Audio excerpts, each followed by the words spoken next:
Greetings, guys. I hope you all are safe and doing good. I'm sorry I was a little busy yesterday and that's why I wasn't able to upload a new video.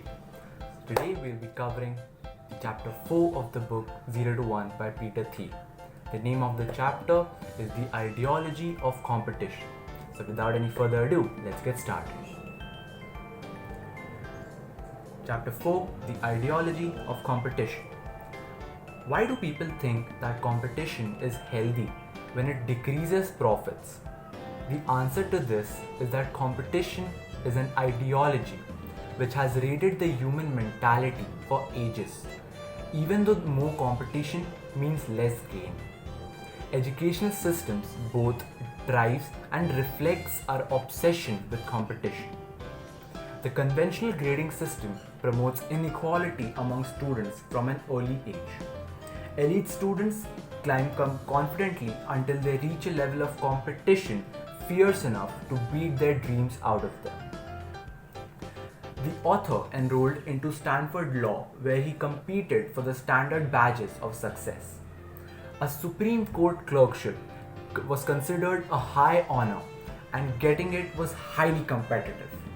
When the author's interview with the judges went well, he felt like he was very close to winning his last competition, which will set him up for life. Unfortunately or fortunately, he did not get it.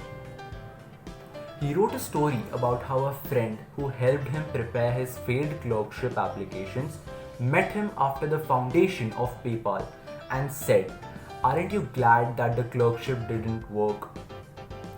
If he would have actually achieved the ultimate prize, his life would have been totally different and maybe for the worse. The first subtopic, war and peace. War analogies are quite common in everyday business conversations. But why is competition even allegedly necessary? Marx and Shakespeare provide two ideas for the explanation of why. According to the first, people's differences lead to conflicts, and by the thought of the latter, all combatants look more or less alike. It's not clear why they should be fighting since they have nothing to fight about.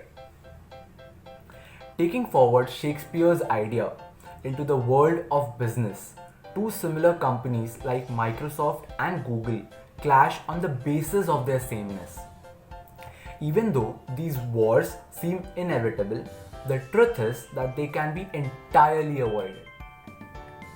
All the services provided by the two companies were similar, which cost them their dominance. Apple came along and overtook them all. Its market capitalization was more than Google and Microsoft's combined in January 2013. The above example indicates that rivalry causes organizations and people to overemphasize old opportunities and copy past work. When a startup called Square developed the first good payment processing solutions for mobile handsets in the form of a Square chip, other concerned companies started copying it in different shapes. But there's also one good thing to take away from this, which is that the product kept improving, which made its installation easier. Competitions can make people hallucinate opportunities where none exists. In 90s, there were players in the online pet store market who mindlessly engaged in defeating others without even considering if that market was the right place to be in.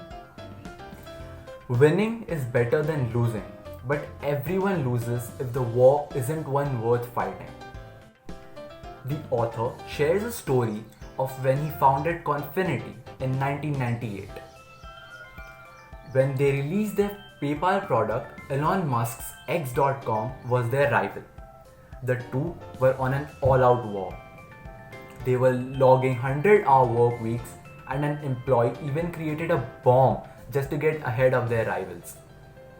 Both Peter and Elon knew that the dot-com bubble was gonna burst soon, and that both of them would end before their rivalry.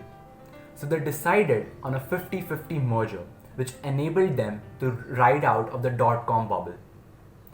If you can't beat a rival, it may be better to merge. So I hope you found this chapter really helpful. It talks about how the ideologies of businesses and multiple companies work based on their sameness as well as differences.